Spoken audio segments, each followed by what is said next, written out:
जैसी बोल बम जैसी गंगा स्टूडियो आरा। ना जादू टोना ना होगा करोना, कान्हे पकावर उठा मेरे सोना मेरे सोना।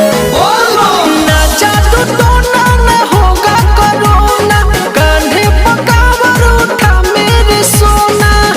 आओ देव घर नगरिया में कम कम कम कम कम कम ले लो भोले का वैक्सीन बम बम बम, ले लो भोले का वैक्सीन बम बम बम, ले लो भोले का वैक्सीन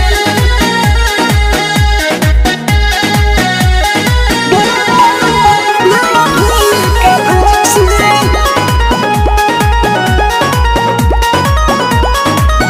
कलसियों के पूजन दुख दूर होई हो, तो पे बाबा के कृपा जरूर होई हो।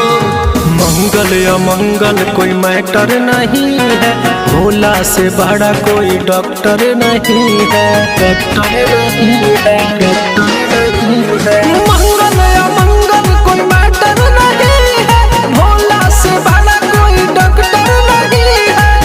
हाथ भोले का पौधे ना निकलेगा दम दम दम दम दम, ले लो भोले का वैक्सीन बम बम बम, ले लो भोले का वैक्सीन बम बम बम, ले लो भोले का वैक्सीन बम बम बम, ले लो भोले का वैक्सीन बम बम बम।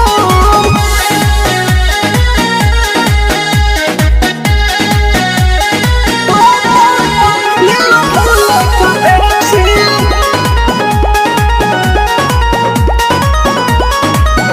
कलसियों के पूजन दुख दूर होई हो, तो पे बाबा के कृपा जरूर होई हो।